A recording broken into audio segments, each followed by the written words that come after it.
সিলেটের সবকটি পাথর কোয়ারিতে প্রায় ৫ বছর ধরে বন্ধ রয়েছে পাথর উত্তোলন। এতে ক্ষতির মুখে পড়েছে কয়েক হাজার ব্যবসায়ী, বেকার হয়ে আছে লাখো শ্রমিকরা কোয়ারি খুলে দেওয়ার দাবিতে আন্দোলন করলেও তা আমলে নিচ্ছে না কর্তৃপক্ষ।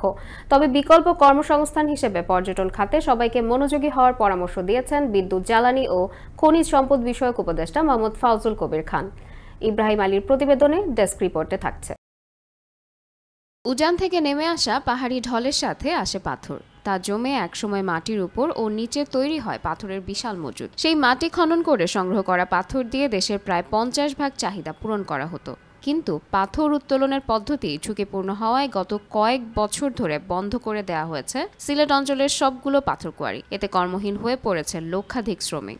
তখন আপনারা দুধু কাম কাজ না দেন, আমরা তো দিকও মিলে না। খিতা করমু, মেইলও বন্ধ, গাঙ্গও বন্ধ, কোয়ারিও বন্ধ। এই পাথর দিয়ে আমরা চলি, বাচ্চা কাচ্চা লইয়া বাবা আমরা কষ্ট আছি। রুজি করতাম লাগাইতাম সব বদ্ধ।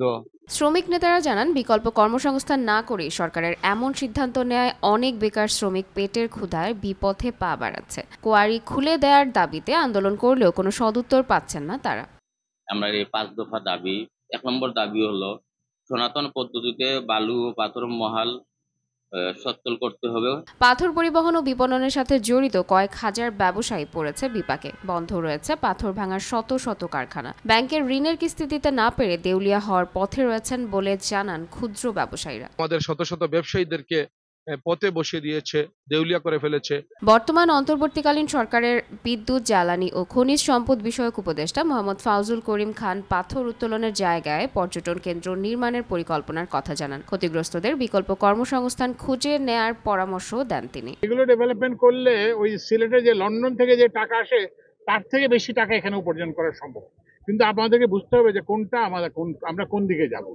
আমরা কি পাথর উত্তোলন করে এই একটা ধ্বংসের দিকে নিয়ে যাব, নাকি এটাকে একটা পরিবেশগত একটা সৃষ্টি করে, বিনোদন কেন্দ্র সৃষ্টি করে কিংবা পর্যটন কেন্দ্র সৃষ্টি করে মানুষের কর্মসংস্থান ৩-৪ গুণ বেশি কর্মসংস্থান সম্ভব। সিলেট জেলার সবগুলো পাথর কোয়ারি বন্ধ হওয়ায় চাহিদা পূরণে বিদেশ থেকে পাথর আমদানি করতে হচ্ছে। এদিকে সিলেটের বন্ধ থাকা পাথর কোয়ারি খুলে দেওয়ার দাবিতে আন্দোলন করছেন লাখো শ্রমিক ব্যবসায়ীরা।